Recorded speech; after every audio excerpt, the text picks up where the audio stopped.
So today's guest is Zach. I work with Zach. Yeah, so I was just asking you about your podcast. How does it look, the one you've done compared to this one? Well, we've only attempted to do one episode, and it looks.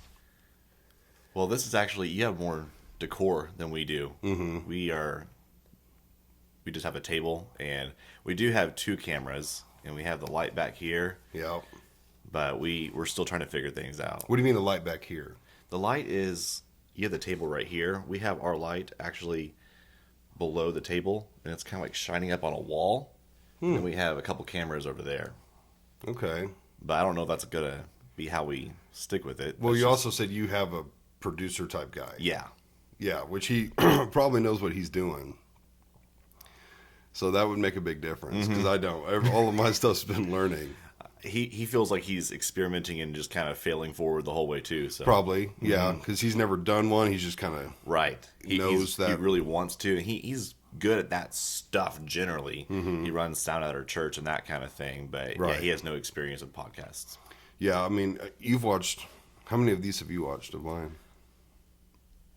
I've watched through definitely all the way through Brandon's, everyone Okay. up to that point, and I'm halfway through Shane's. Yeah, so like they were all out in the garage, and the lighting wasn't as good.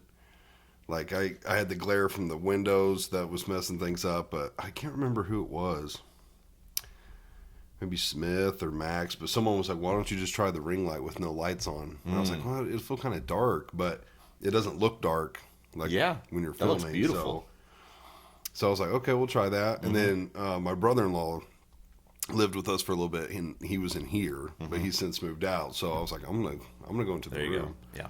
So, and I feel like it's quite a bit better, but yeah, that's cool. So, what's your podcast going to be? Like, what's it called? Where can people find it? Okay, right now, no one can find it. Okay. It's eventually going to be called the 17:6 podcast. Okay. It is based off of Acts 17:6, where they're in Ephesus, and the Christians are starting to evangelize Ephesus, and the gospel is starting to come through and change things. And it's changing the market there, the economy. There's a lot of paganism in Ephesus, and particularly there's the worship of I forgot what god it is, what goddess.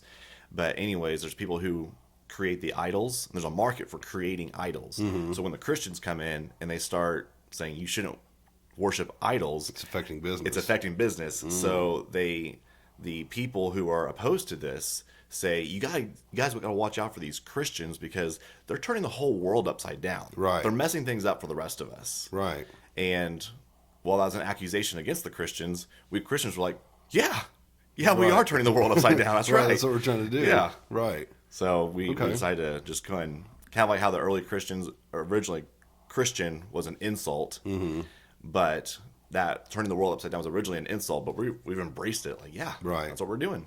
Okay. That makes me think of two topics I want to touch on: the idols and the Christian. So remind me of that. But you said it's called the 17:6s. Is that 17 spelt out or like No, number like 17? the 1-7. I don't know if we're gonna have the colon there, but like Acts 17:6. So Okay. the 17:6 podcast. And where are you guys going to upload? Definitely YouTube and Spotify. I'm not sure from there. Right, that's what I do now. I know I think it's a website company called like X that you can, or something like that. You can pay them like $20 a month, and they put it on everything. I haven't gone that route yet because I didn't know if I wanted to pay $20 a month and do that. It obviously would reach more people, but most people have YouTube and Spotify. Right. I look at both as they're both good. YouTube can be a little scary with how they ban stuff and everything. So it's like, and I like Spotify, but it's almost like Spotify's like for the backup. Because I know a few people, well, Michael Toombs, I think he said he listened on Spotify. He was the first person I've been told that listens on Spotify. I listen to Spotify. So, oh, you do too? Oh, okay. So, yeah, well, that's good. Some people are using it then. But, okay, so yeah, that's where you guys can find his future podcast, you know, roughly when. Probably by the time this gets released will be the time we're starting releasing. This is getting released next Monday. Not this coming Monday, but the following. Oh, then it'll probably be a couple more weeks then. Okay. Okay. YouTube and Spotify. Now the idol thing before, because we're going to talk a lot of religion today, starting all the way in Genesis. But before we get there, you brought up two things that I had questions on. One, the idols. These people made these idols and worshipped them, but do you think they got anything out of them? Like, do you think it wouldn't be a god, obviously, but almost like a demonic presence was in these idols that was able to actually do things? Because if you just worship something but nothing ever happened, it would be hard to keep worshiping it. Yeah, so my perspective on that is that they didn't actually think that the statues or golden objects were gods in and of themselves.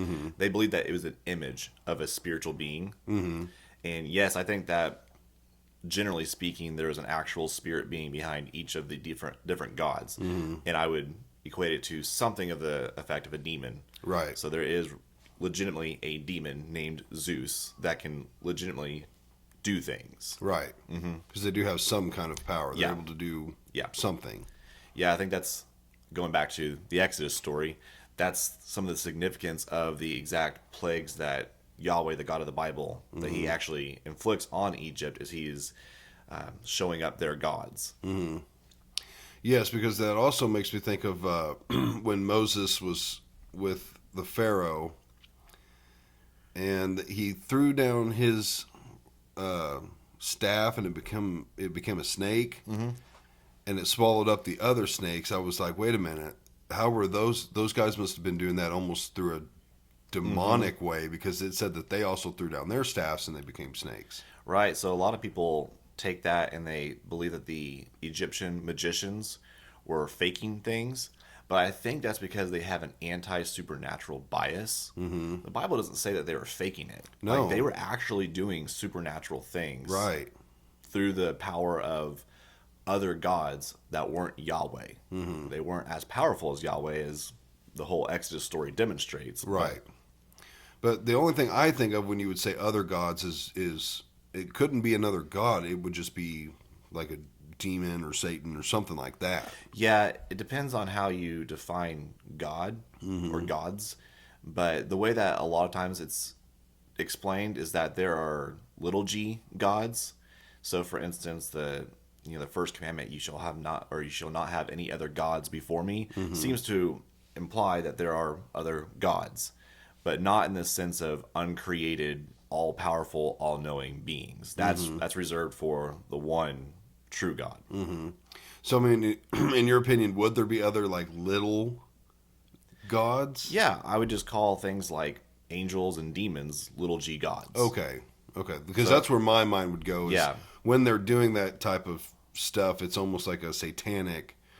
Whatever they're doing, however they're doing that supernatural thing, would almost have to be through a satanic way. Yes.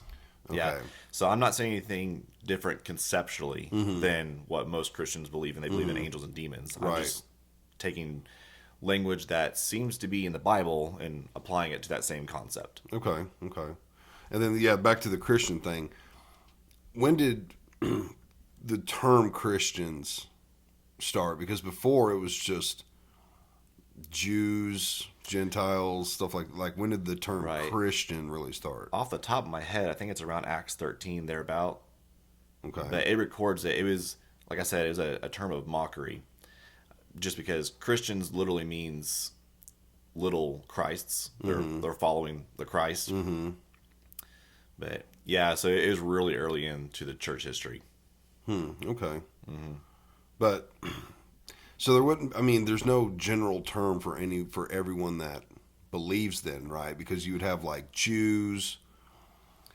I guess you could say Muslims in a way. I mean, they believe in God, as far as I know. They just believe they're like Jews. They believe Christ was just a disciple Yeah, they believe that he was a prophet. or a prophet. Yeah.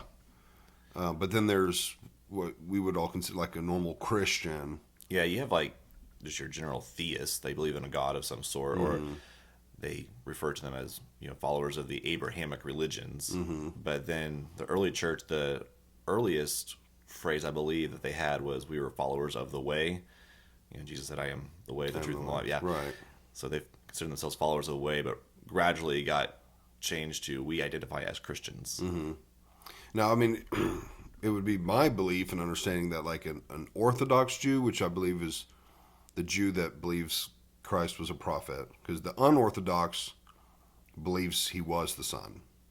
Is that right? I do not know enough about the different sects of Judaism to Okay. speak into that. I think that might be how it is, but regardless, like if a Jew doesn't believe and a Muslim doesn't believe, I don't think they would go to heaven Right.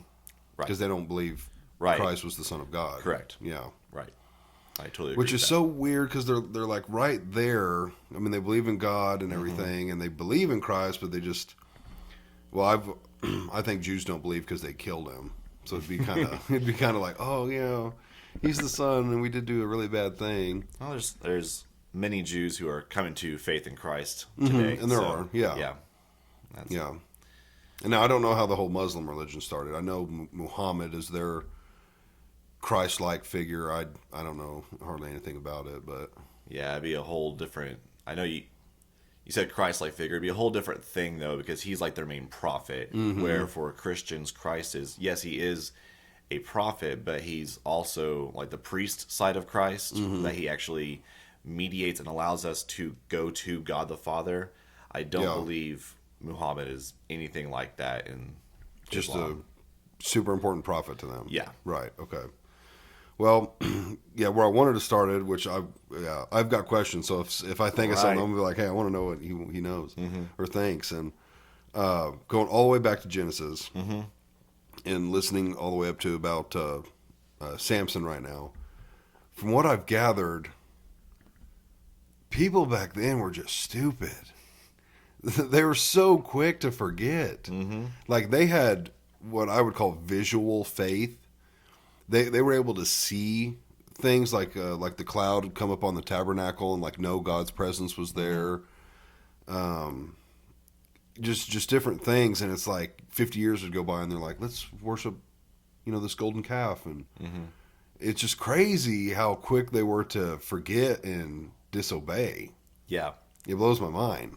Yeah, I think that goes into one of the main distinctions between the Old Testament and the New Testament, which is the presence of the Holy Spirit. Because I think we're all that stupid. Yeah. I think like we had the capacity to see God work a crazy miracle right in front of us, and then for us just to, 2 weeks later forget about it and go back to our old ways. Right. But that was one thing that the prophets say, like, hey, this is well after the whole Exodus account.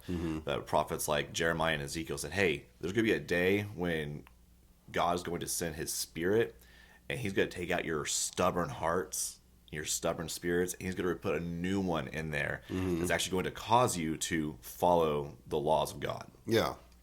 I think that's the big distinction. But I think apart from him doing that, we still, in the year of our Lord 2024, have the capacity to be that foolish. Right. I spoke with my dad about this last night. He said the same thing. And I was just like, I don't know. I feel like if, which we're believers anyway, so it's not like we would need visual aid. But if you did see something like that, it'd be like, okay, how could you ever forget this? But, I mean, they did many times. So, Right. And a lot of the stuff that they were doing, in their defense, as much as you can defend them, it was normal for them. So That's true. The golden calf thing, the way I understand that passage is they see Moses go up to the mountain and he's up there for way too long, and they're like, hey, Aaron, we need to do something. Let's, worship some gods or something like that. And Aaron, I think, is trying to make a compromise in that situation. So he says, yeah, give me all your gold and we'll make this golden calf. And then he says this weird thing where he says, okay, let's have a feast for Yahweh. It's almost like he's taking this golden calf and saying, hey, this represents Yahweh, the God who rescued us from Egypt. And so, at least I think in some of their minds, they weren't worshiping these other gods. They were worshiping Yahweh, but the way that they used to worship their other gods. So like that, building an idol in his like image, but there's no need for that. right. So it makes it a little more understandable, but I still think it's, apart from the spirit, we would be doing the same kind of things. Right. Okay. Well, yeah, and I want to get to Moses too. We'll start in like the garden. Yeah, that part is mind blowing. That how easy it was for Eve to be tricked. And I've heard different beliefs on how all that took place, because if you stitch things together, I could see the argument. You know, some people I've heard believe that like Eve, it wasn't so much like actual eating of the fruit, but it was more of she possibly, when it says the serpent, most people believe that's Satan. That's what I would believe. It was more that she like actually slept with him. And two things that, you know, I definitely see the argument. I kind of believe it myself that it could have happened this way. One of the first thing that they noticed was that they were naked. Well, you're naked when you have sex, typically. So that kind of makes sense. And then number two is it calls Cain the son of the evil one, which is like, why would it refer? I think that was before he even committed the murder. Maybe, I don't know if it was or not, but whether it was or not, he was evil. I mean, he was the first person to murder someone. He's referred to the son of the evil one. It's like, why do you call him the son of the evil one? So it kind of makes sense, you know, and maybe eating of the fruit was just a more friendly kid version way of saying something. I don't know, you know, that for sure, but it could make sense. You know, like I could definitely see that argument. Yeah. Okay, so a couple thoughts. One, I think it would be speculative at best. And two, the Bible's not notorious for making things kid friendly. Right. I don't know if you've read through the book of Judges, but you Not said yet. you're through Samson. So No, I'm approaching it. okay. Yeah. Yeah, there's some disturbing stuff, stuff that you probably don't want your kids to be Right. hearing at I a have not certain come age. up on Judges yet. But yeah, so there's the Bible definitely uses vulgar. They're vulgar stories. I'll just put it that way. Okay. So I don't think Moses, the author of Genesis, I don't think he would have had any hesitation on if there was sexual activity there going on there. I don't think he would have had any hesitation in just calling it out. Right. Okay.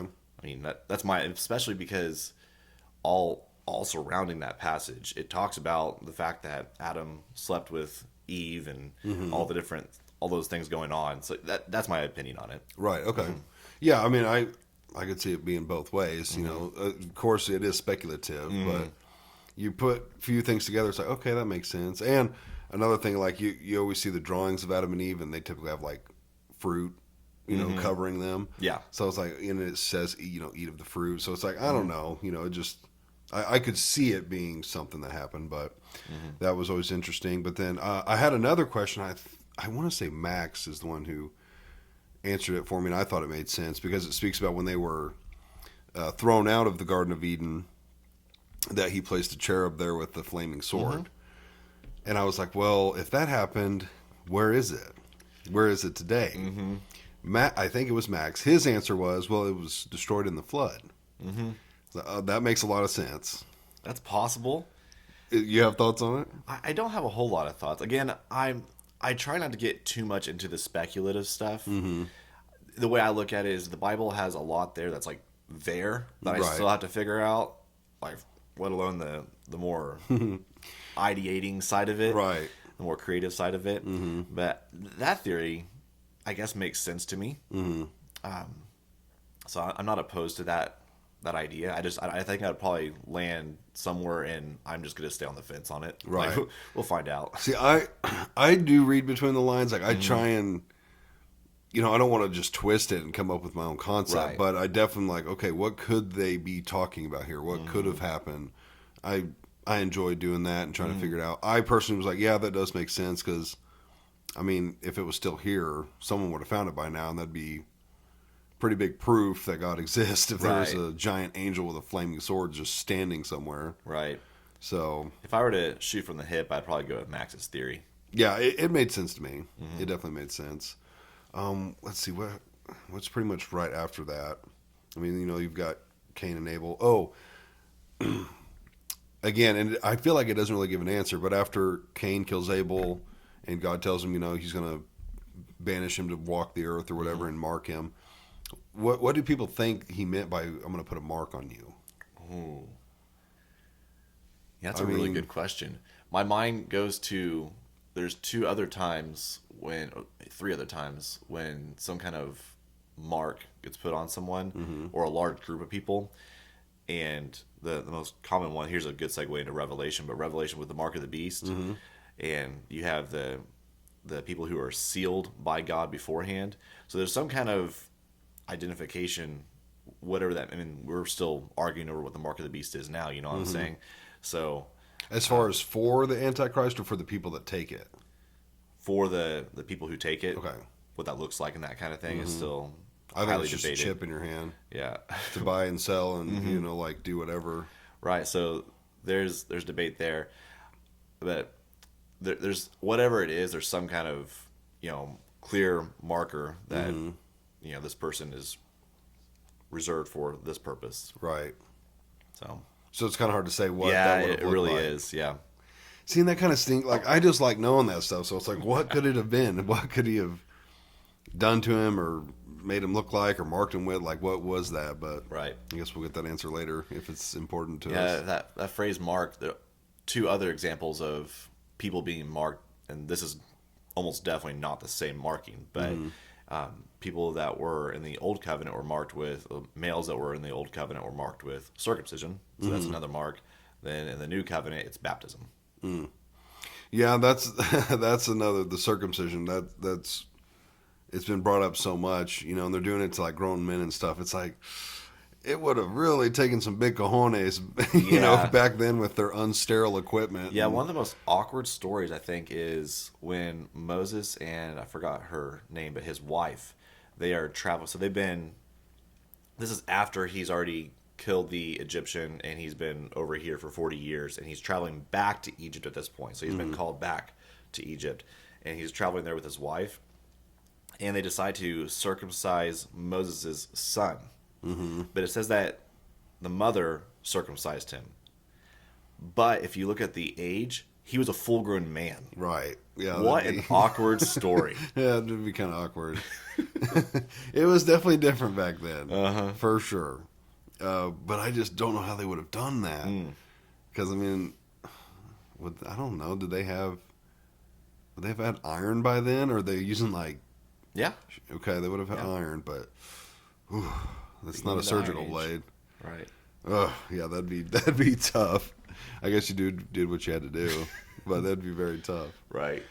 Let's see what's. I think I'm skipping a big chunk here. Let's see, we've got not Noah. Wait, is it Noah? Yeah, Noah's before Moses. Was there another big story or two before then? From Cain and Abel to Noah's pretty much. That's right pretty there, much yeah. it. Yeah, yeah. The whole Noah story is pretty incredible, but it does show you God's wrath. Oh, yeah. But the world must have just been in complete shambles. Everyone was doing only evil all the Right. time. Genesis 6:5. Right. But it's a strange concept of how we've repopulated from Adam and Eve to Noah, everyone in between getting wiped out, and then Noah again. Because it just is like we have so many people now that would have had to have taken such a large time, because the Bible will like jump ahead just a little bit, and then there's like civilizations and cities, and it's like, where did all these Yeah. people come from? Yeah, I don't think the Bible is trying to give you an exhaustive history. Mm-hmm. That's how we typically do histories. We want to know all these different things. But Right. Moses and his authoring of Genesis, he's trying to get certain points. So I think one of the main points that you're supposed to receive from the Noah story is the fact that, yeah, there's basically a reset. But in Genesis 9, Noah receives a lot of the same instruction that Adam and Eve had in the garden: be fruitful and multiply, fill the earth. Yep. And I think that's actually pretty significant for what Moses is trying to say. He's trying to say that that mandate I gave to humanity in its creation, that's still the mandate that I want you to follow, even in this fallen version of the world. Right. So I think, again, we want to know a lot of different details. And some authors of scripture, like Luke will fill in details just for the sake of informing you on the details, right? Right. But Moses definitely, it's history, but it's theological history. It's history with a a definite point and purpose. Yeah, so it's not like gonna go over all the small details. Yeah, because you just think about it, it's like, okay, you restarted over with Noah and his sons and their wives, and then somehow now you've got tribes all over the world, and they're different tribes and have different beliefs, and it's like, wait a minute, you all came from like 4 or 6 people. How are you this spread out and this different? I don't know if it really gives a time frame or not, but that would take some time. Yeah. Well, just a little more on what I was getting at earlier with their writing history with a purpose. You have to think about how valuable writing material was then. Like, we just write for, just for the sake of writing, right? We have entertaining writing. Right. They didn't have that. So Moses is trying to shape a culture, and he's trying to shape it around the central events of what God has done and how he's redeeming and restoring humanity, and that kind of thing. So you have to kind of also think, we talk about in the manufacturing world, we have lean manufacturing where we try to get rid of all the extra stuff so we don't spend time wasting our time and that kind of thing. He was doing lean writing. Right. Where he had to hit the main points and nothing but the main points. Right, just to get the point across. Right. Right. Yeah. And on that, some people would probably push back and say, well, why is he so repetitive then? Because he'll say the same thing over and over again. But also another aspect of how he's writing is it's supposed to be read out loud and then thousands of people listening to it. So he's writing it in a way that it's to be heard as well. Right. Which makes sense for why are some things repeated? Because those are the things that you're supposed to notice that are important. Right, and it's that saying where it's like you need to hear something 7 times before it really sticks. Yeah. Okay, that makes sense. So after Noah, it's not just pretty much straight to Moses, right? There's something in between. I'm thinking I'm missing Abraham. It's leading to Abraham. That's right. Abraham and Jacob were both before. Was who's the guy that all the bad stuff happened to? Joseph. Job? Job. Was Job before Moses? Job is not in Genesis. Job is kind of its own little thing over in a different section of the Bible. That's right. The reason I'm getting it confused is, so I listened to this podcast called The Bible in a Year. Okay. They do not read it straight through. They read a little bit and then they kind of jump forward, and they will read stories that kind of relate. Okay. I'm not fully sure why they do it that way. It is kind of interesting because you're not just reading it straight through. Right. Like you're kind of getting a little bit of this, a little bit of that, which I wasn't originally going to do. I told my wife, she's been wanting me to do it for years. She does it every year. And she was like, you needed to listen to this. So it's a Catholic thing, but I mean, they're reading straight out of the Bible.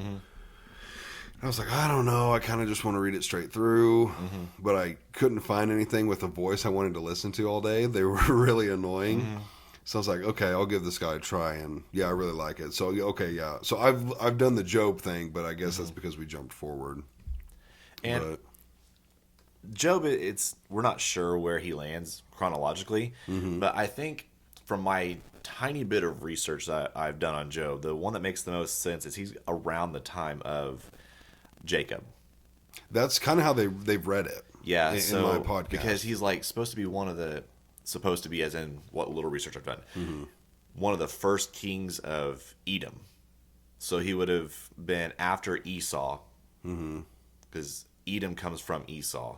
Okay, so he would have been shortly after that time period. That's how they read it. Yeah, they read it right. I think actually they focused on Abraham first. Then Jacob came along, and that's when we started reading Job with it. Right. So if that's what they are assuming as well, then that would definitely make sense. Which, yeah, listening to his story, it's like, oh man, you feel bad for that guy. He had so much bad stuff happen to him. Yeah. And then at the very end, it just kind of all comes back tenfold. I mean, but yeah, that story, you definitely feel bad for the guy. Yeah, it makes a really important point, which is that we don't see all the things behind the scenes, and we have to just trust that God is powerful and doing the right thing. Right. And our role is to say, yes, sir. Right, which he embodied that 100%. Right. And I feel like from how it was read at the very end, he didn't waver, but he was like, Job was basically like, what is going on? Like, I don't know if I can handle this much longer. And that's when God kind of gave him everything back. Yeah, there's another practical point to be made from the Job story too, because it talks about how he's a blameless man. So he's a couple steps ahead of most people on the path to godliness. We'll just say it that way. And as we progress in our walk with the Lord, what used to be a lot of the sins that we fight with, we've waged war on, we get to where that's easier and easier, and we start fine-tuning and fine-tuning and fine-tuning. So we never get to the point where we're like, I've defeated all sin. But at the same time, 10 years from now, the sins I'm struggling with now, I'm probably not going to be struggling with to the same degree I am now. And so for Job, he gets to the point where he's like, God, it kind of seems unfair that this is happening to me. And then he gets blown up for it. Right. Right? So you look at a guy like, King Nebuchadnezzar, and he has some other hurdles to hit before he gets really tacked on for that kind of question. You know what I'm saying? So, okay, yeah, that makes sense. That makes sense. But he did at the end. I mean, he got, because he was like a leper and stuff for a little bit. Like, wasn't he diseased? Boils. Boils, and then, but at the end, he got married again. I think had more kids and had more riches than he had before. Like, yeah. All worked out for him. Yeah, it all worked out, but it was and I don't think it said how long all that lasted. It kind of read like it was a while. I don't remember off the top of my head. I would think that it was going to be at least a decade long. Yeah, it's going to affect him for the rest of his life. Yeah, that's if how nothing I else, took he's it. going to have nightmares. Yeah, you know what I'm saying? Yeah, that's definitely how I took it. When his new kids go to the barn, he's going to be like, guys, be really careful. Like, make sure you build that barn really sturdy. You know what I'm saying? Yeah. Now we jump forward to Moses, and the Hebrews at that time, before they became slaves, they were all living in peace. I don't remember. Is that the transition? How Jacob went to Egypt and so Joseph goes to Egypt. Joseph makes a good name for himself because he is able to interpret Pharaoh's dreams, and because he makes a good name for himself, and he's able to act wisely in that whole situation with the famine and so on and so forth. He's able to get some land for his family to come and live in, and it's a 400-year or 430 years, something like that, period between Joseph and the beginning of Exodus, and that Pharaoh is long gone at that point. And, and that's when they decide these Hebrew people are now going to be our slaves. Right. Yeah, that's an unfortunate deal because they started out in peace, everything was good, and then just as time, things are forgotten, and next thing you know, they're slaves. Yeah, and I think that it's neat how God worked because he had promised Abraham that he was going to have offspring as numerous as the stars and the sand and the sea and that kind of thing. And how else to do that except put them under the covering of someone who's going to have to take care of them. Right. You know what I'm saying? Like Abraham had to fend for himself, and I think that I'm sure that would have slowed the progress down. So put them in Egypt where they can flourish for the most part, and they have the food taken care of and all that stuff taken care of, and so they can multiply greatly. Right. And then when it gets a little too much, that's when they get liberated and sent back to their own land. Right. Okay. Well, where does Joseph come into play and not Jacob? Joseph is Joseph right after Jacob? Yeah, Joseph is Jacob's son, his favorite son. Okay, remind me, is this the story where the son goes in acting like the oldest son? Is that not Jacob? No, Jacob is that one. Jacob acts like Esau. Oh, okay, he's the one that goes in and like your dad is like, I am him. Jacob is a trickster. Okay. And the Lord sanctifies him by putting him in a situation where he is now under another trickster who is able to out-tricks him. But after 20 years or so with that guy, Jacob decides to go back to his homeland, and now him and Esau are... Oh, that's right, because Jacob goes to get his wife, and he's made to work for him over and over and over, and then he gives him the other daughter who he doesn't want, so he has to keep working to get the daughter he does want. Right. Yeah. Okay. I forgot. I already forgot about that story. Okay. Mm-hmm. So yeah, then he goes back and gets the blessing, and he wasn't supposed to. Right. Right. Yeah, that's something that fascinates me. But God was kind of behind that, right? I mean, Yeah. He supported Uh-huh. that. For Okay. sure. Because the other son just wasn't. Well, it was decided before either one of them were born. Oh, okay. So it was just God likes to take the things that here's how our things are supposed to be, and God likes to tweak them. Right. So it's supposed to be that the firstborn gets the blessing, and before Jacob and Esau were born, he had already decided I'm going to have this blessing go through Jacob instead of Esau Oh, okay. because he's God and gets to choose things like that. Right. And then Joseph is Jacob's son. Mm-hmm. Firstborn? No, it's I believe the You said first favorite, right? It's favorite. It's the firstborn of his favorite wife. So Which is- Leah was the wife that he got tricked into, and Rachel was his favorite wife. Yeah. But Rachel couldn't get pregnant, so she had her handmaiden Yep. fill in the role for her. Yep. And eventually Rachel did conceive, and that was That was Joseph. Joseph. Okay. So he's well down the line. Right. But that was okay, like in God's eyes, through Jacob for him to do that.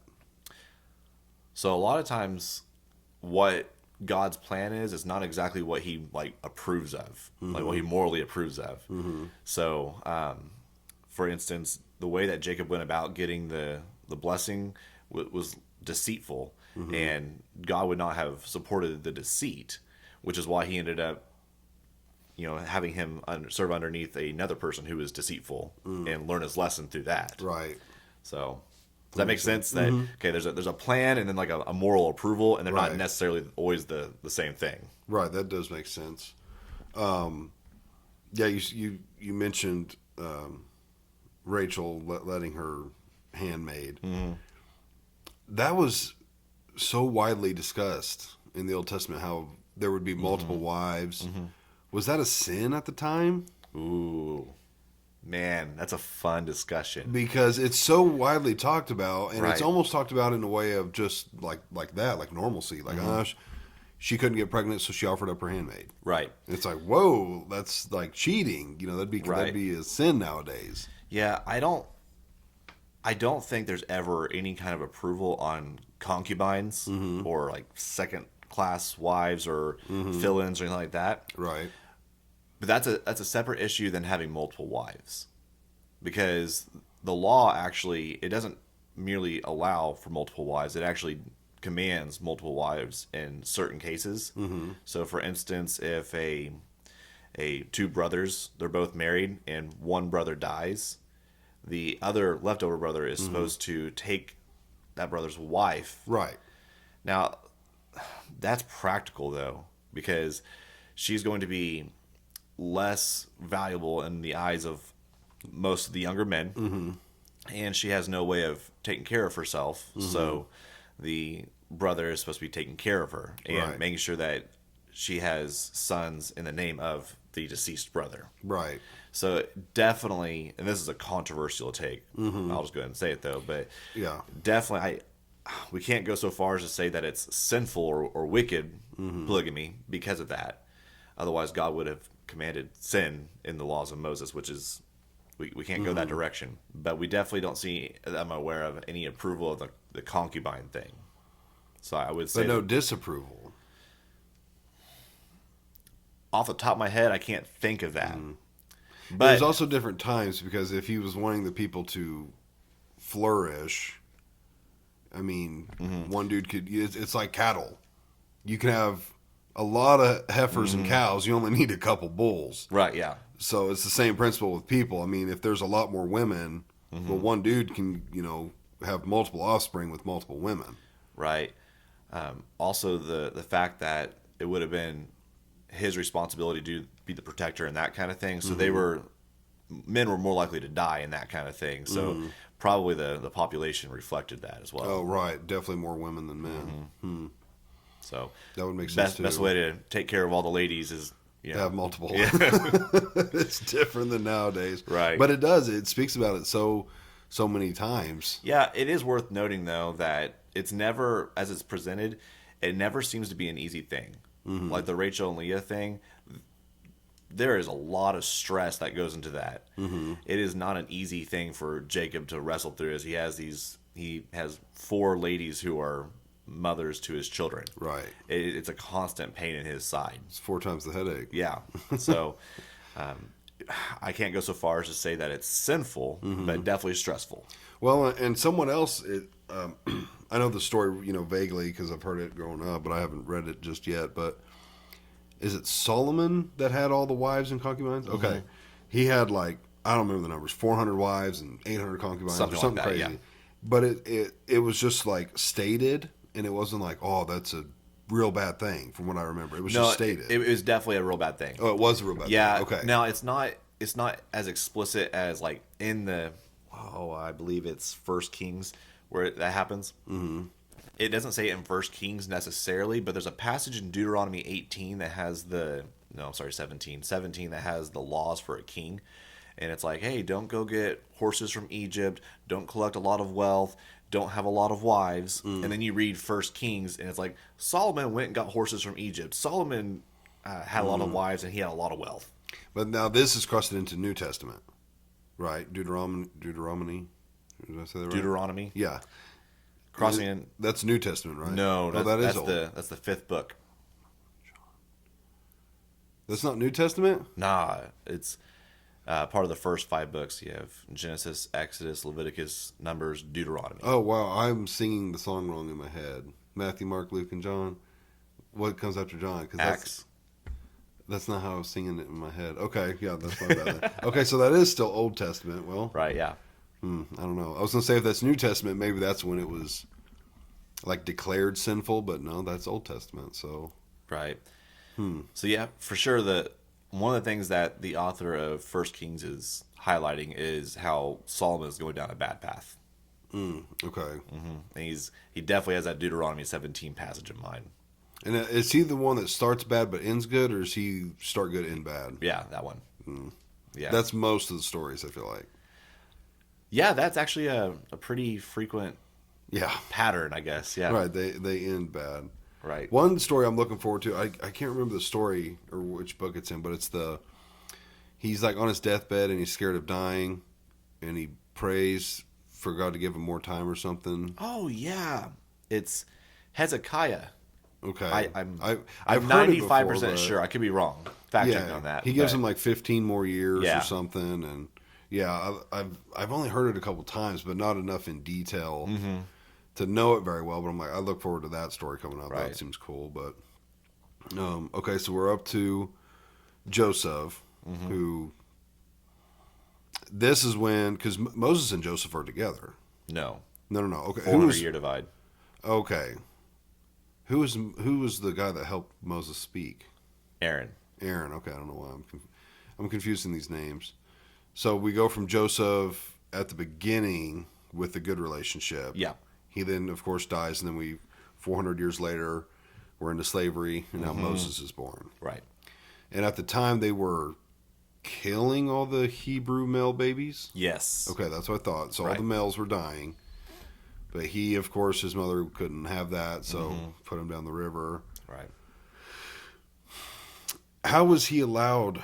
Because have you seen the movie, The Ten Commandments, the old one with the actor from Planet of the Apes? I can't even think of his name. Oh my goodness, you really haven't seen it? I'm sorry, I failed you. Oh my goodness, you would love it. It's so good. It's very old. I can't even think of the guy's name, but I think he was the star actor in the original Planet of the Apes. But I think it's done really well. It's really good. But yeah, basically they take him as a baby, and is it the Pharaoh's wife? Daughter. It's his daughter that's I want to raise this baby. But did they know he was Hebrew? I mean, would they have had a way of knowing? She would have definitely done. Because he was wrapped in the... And then they end up taking him back to his birth mother to nurse him. That's right. Yeah. So she knew, but she couldn't find it in her heart to tell him. I mean, that's understandable. Right, yeah. Your dad's out killing children, babies. So, right. Yeah, that's understandable. But so he grows up in the house of Egypt, he's right there with the king and everything. Right. I don't remember what was the turning point where he sees the Egyptians mistreating his people. Okay. And so he kills two Egyptian men and kind of tries to cover it up, but doesn't cover it up well enough. So his own people are like, "Hey, are you going to start killing us now?"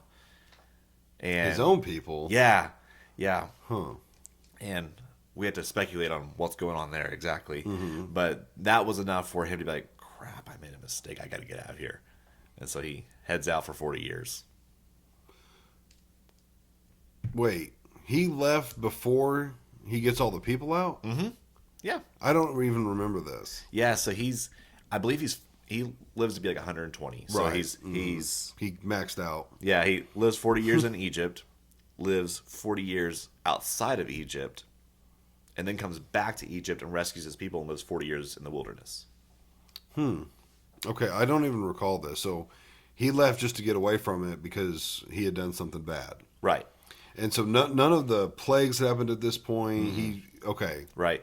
He goes out and finds himself a wife out in, I forgot where it's at.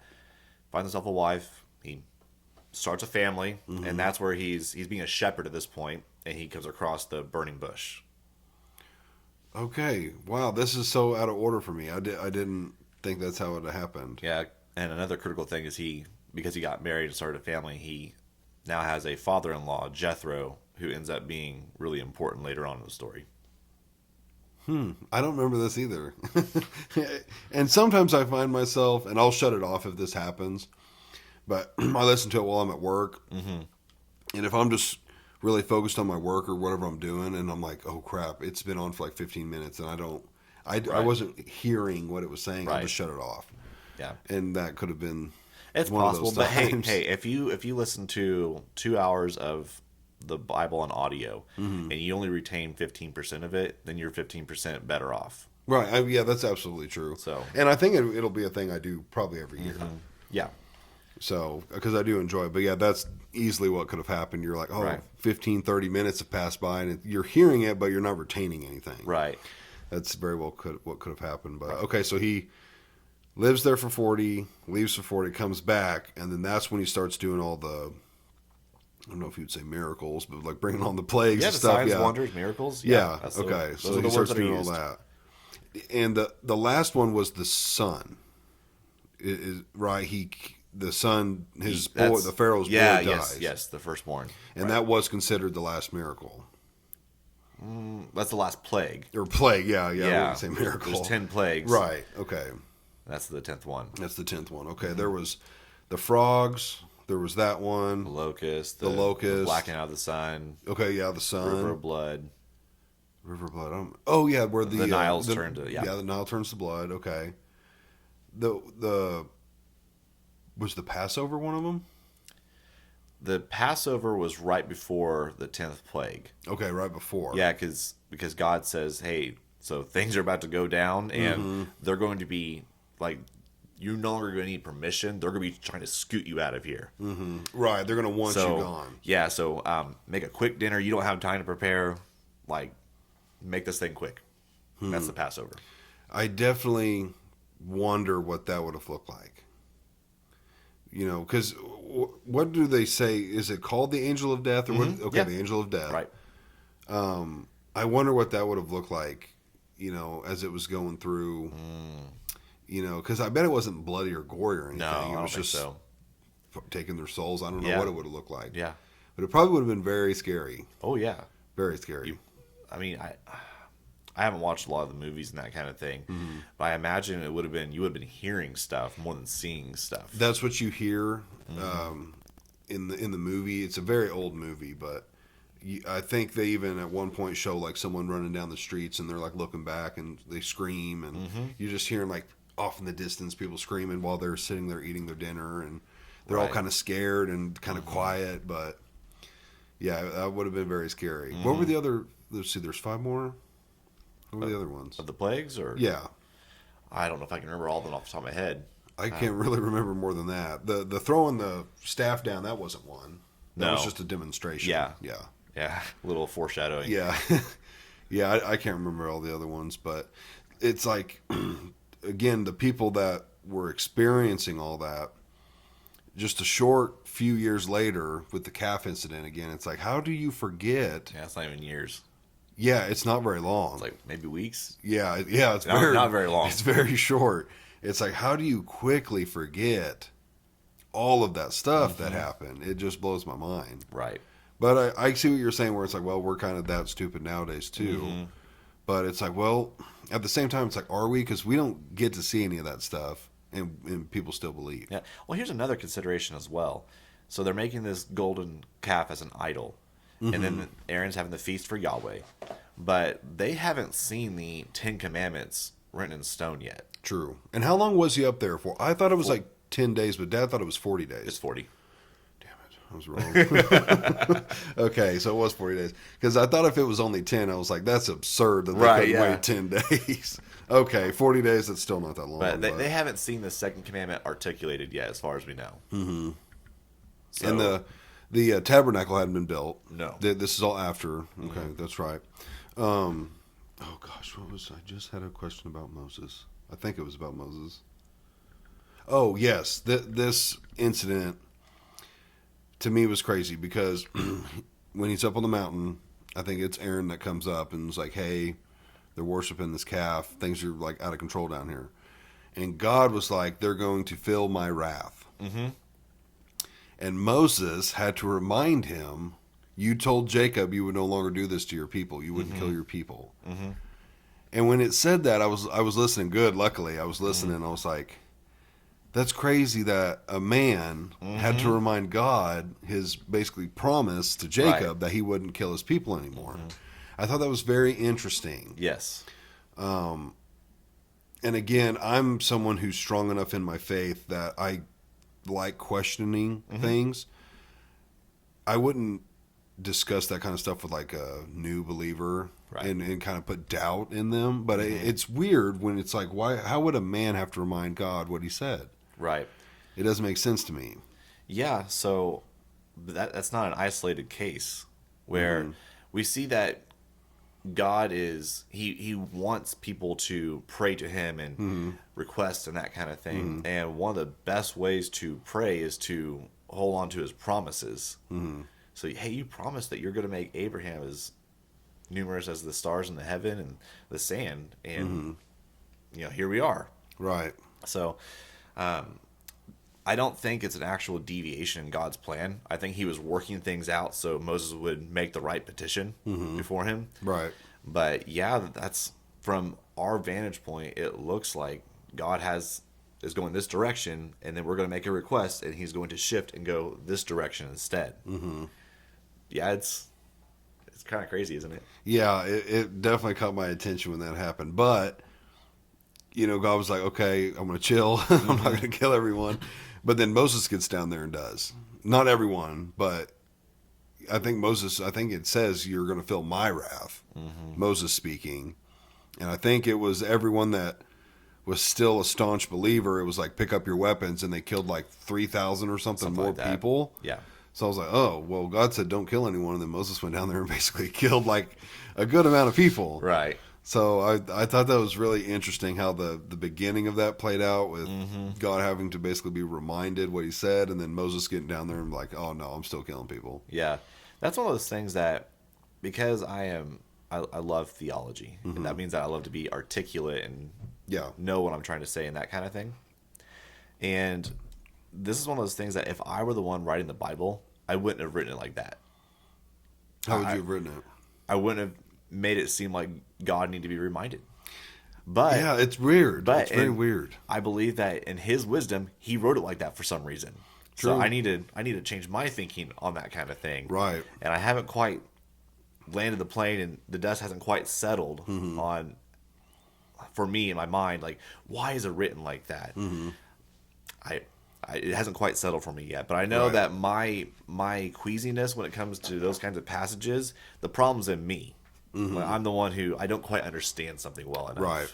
Yeah, and I did bring that up with my dad last night because I was talking to him about all the topics, and I don't remember who said it, how it was brought up, but it was like, well, Moses was almost like, well, he was like a mediator, kind of like Christ, a mediator. Yes.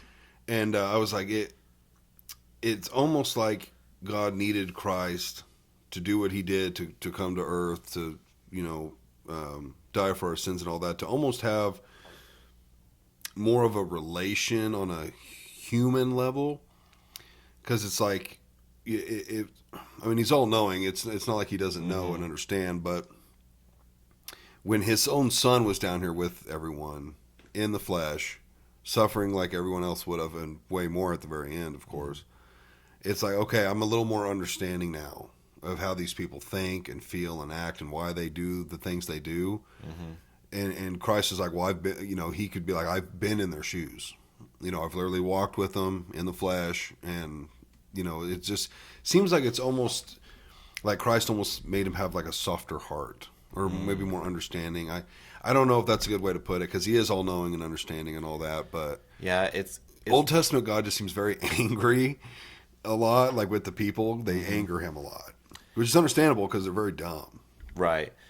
Now, there's some tension in the Bible, a bit of a paradox maybe, because on one hand you see things like Christ interceding and then Moses interceding and that kind of thing. So it seems like in the moment he's like, I'm angry with these people and I got talked off the ledge and that kind of thing. But then my family is reading through the book of Ephesians right now, and we're memorizing certain passages of it, and one of the passages we're memorizing is Ephesians 1:5. In love he predestined us for adoption as sons, according to the purpose of his will. So that right there shows that this was like the plan all along. He was planning on adopting us as sons through Christ. So, and it's all according to the purpose of his will. But like in the moment, it's like, what was, you see what I'm saying? Right. Yeah. So there's a bit of tension there. And I think that tension is good. That balances us on one hand. It's important that we go and pray and intercede. God, show these people mercy, that kind of thing. Yeah. But on the other hand, we know that he has a plan all along, and it's all according to his purpose and that kind of thing. Right. So good, healthy tension, I think. yes, there's definitely a good, healthy tension. Okay, we're almost to an hour, which is roughly how long I keep them. But I want to cover two more things. Okay. We're not going to dive into Revelation a lot. One, I need to read it some more again, just to refresh my memory. But when it comes to Revelation, I mean, do you think we're in the beginning of it, approaching it, deeper into it? Like, where do you think we're at as far as Revelation and everything coming about? Okay. We're close to an hour, so I'm going to make this really fast. Okay. Historically speaking, for the last 2,000 years, Revelation has always been a controversial book that has been much debated.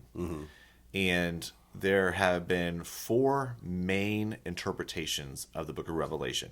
Okay? And within each of these 4 interpretations, of course, you're going to have minor disagreements from there, right? And some people try to mix the different interpretations and that kind of thing. Real quickly, and this is, most people... You've got time. Okay. I normally go over the hour, so you got time. Most people pretend, especially in 21st century America, 20th century America, only know about the one interpretation. And when they say that Revelation is controversial and there's disagreements, they're only talking about that one category. Right, they don't realize there's like 3 totally different ways to interpret the book. Oh, okay. Okay. So the first way is what is your default if you live in 21st century America. You believe that it's in the future. That's called the futurist position. All right? Right. That's only one of the 4 views. Well, why are there 3 others but only one's in the Bible? One in the Bible, what do you mean? There's only one Revelation in the Bible. Right, but this is on how to interpret that one book. Okay. So that's they think all of Revelation, for the most part, is in the future. There's also a second position, which is called the preterist view. I mean, you think the word preterist has like P-R-E, pre, happens before. And that view of the book of Revelation is that it has already happened. It's in our past. Okay. It's like done. Right. And it was primarily about the fall of Jerusalem back in the 1st century. Okay. And they're going to look at certain verses, like in the first chapter, that this is going to happen very soon. What does very soon mean? Well, like a couple years after the vision, maybe? Right. But very soon in God's eyes could be much, much longer. Right. And that's the futurist. Right. The futurist retaliation to that. But then the preterist is going to say, well, he was speaking to people in a way that they would understand. So very soon has to be something that we would interpret as very soon. Then also it says that the people who pierced Christ are going to see this happen. And that would make more sense for a first century Right. fulfillment. The third position is kind of a mixture of the futurist and the preterist view, which is that it's called the historicist position, which is that it describes all of history. So they'll look at the beginning chapters of Revelation and say, yeah, that kind of stuff happened in the 1st century, 2nd century, 4th century. But these things going on here in the latter half of Revelation, that's all stuff happening recently. That's going on with Iraq and these kinds of things. Then the fourth position is called the idealist position, which just symbolizes the whole book, makes it allegorical essentially. That this is just about the continual battle against, from good versus evil, that kind of thing. So those are just kind of like the four main interpretations of the book of Revelation. Okay. I think it'd be good for people to know that the futurist position is not the only position out there. Right. I would have never guessed that. That's definitely the position I'm in. That's how I believe it. Right. But, okay. I've never heard that. I've never heard the other three. Okay. Where do you fall in on this? I started off as a futurist, like everyone else in America. I then switched to the idealist position, where I started viewing any kind of literature like this with the crazy dragons and all that stuff is just symbolic. And it's telling a main story, which is that Jesus is in control over all the chaos, the good versus evil that's going on. All right. And I recently, as in the last couple of years, have been a little more persuaded of the preterist position, where I think that it's reference to the temple and that kind of thing. There was a temple in the 1st century, and the destruction that's going on there is the destruction of the actual temple in the 1st century. Right. And I think it actually did happen soon in relation to how they would have interpreted it. And I think that the eyes who actually pierced Christ saw what was happening. But what about the end time? I mean, it speaks about the temple being rebuilt, right? Does it? I thought it did. Does it not? No. If you have a futurist view of Revelation, you have to, well, unless you symbolize the temple, but if you take it like a literal temple, then you have to have a third temple. But there is no scripture that talks about a third temple unless you have to reconstruct it like that. Okay. But what about stuff like the Mark of the Beast, the Antichrist? So I don't think that... Because there has to be... This has to end some way. Right, yeah. I definitely think that the new heavens, new earth, all that stuff, that's still future. Okay? So we definitely... Christ's return, like his second coming, and the whole thing, I still believe all that stuff. It's just the destructive stuff in Revelation happened in the 1st century with the fall of Jerusalem. Okay, so I can't wrap my head around that because it's got to get everything has to be basically destroyed to be rebuilt. I mean, things have to be terrible, plagues and the trumpets and like all of that stuff it speaks about. Isn't that kind of how things come to an end for Christ to come back? Well, I think it's coming. The Judaism, as it was, the whole covenant that he had with God's people, that was coming to an end. So it is paving the path for the new covenant, essentially. Okay. I've never heard it put that way. Yeah. I've only had the futuristic outlook. That's still what I believe, just because even the dragon thing, yeah, that sounds crazy, but he could definitely do something like that. And I view that as a lot of symbolic stuff. Right. Yeah. And it could be, for sure. I think in it could also not be. In Numbers 12, it talks about how Moses is different than all the other prophets. The reason for that is because he's hearing the audible voice of God.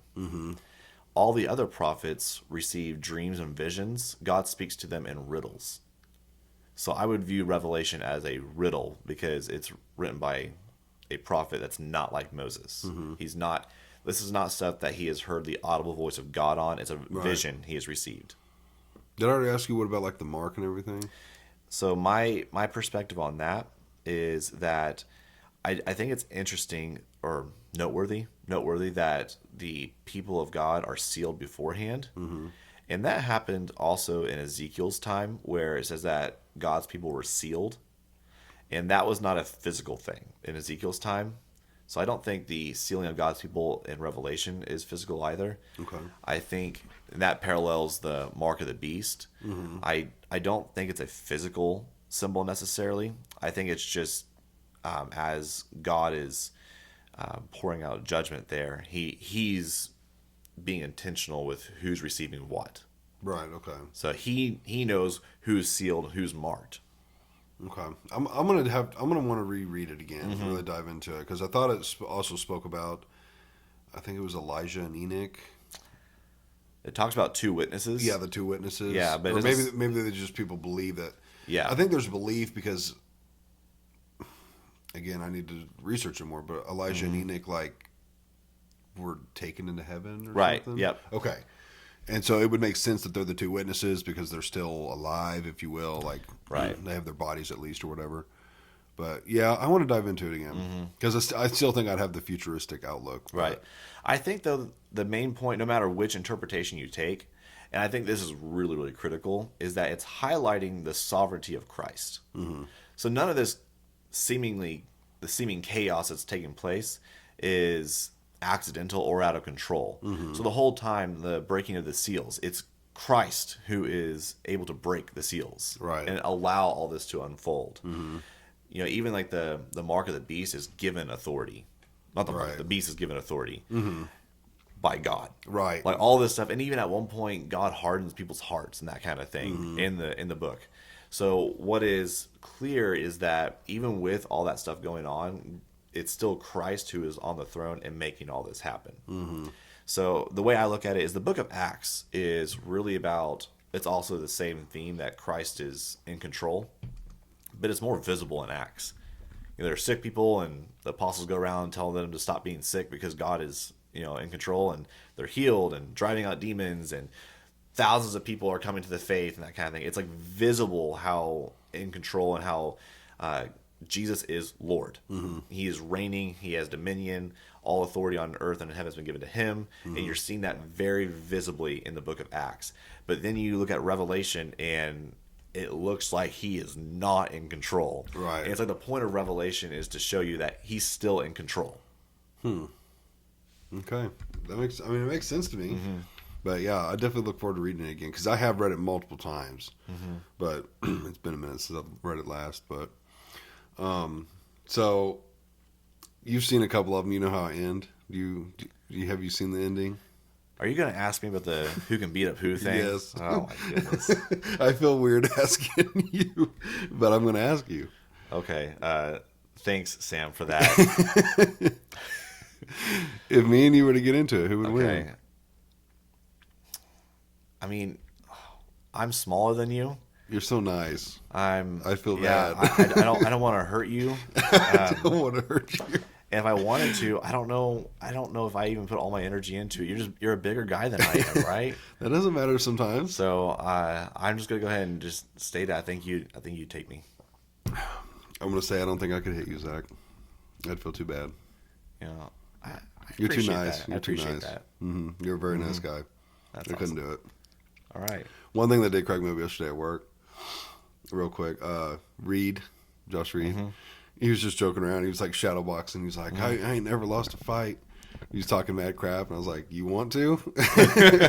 And we were just playing. We were just joking, but it was hilarious. We all got a good laugh out of it. Yeah. I think if you were trying to beat me up, though, I could probably run faster than you. I'd run away. Probably. I'm not too bad for how big I am, but I'm pretty I quick. could see you probably outrunning me. Yeah. Definitely, if we're going like quarter mile, yeah, I'm not keeping up.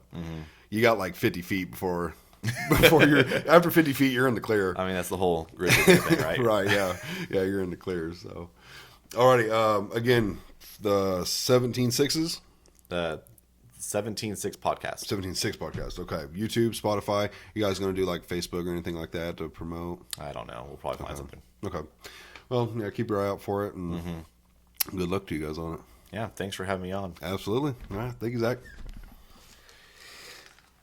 Oh, I think that was.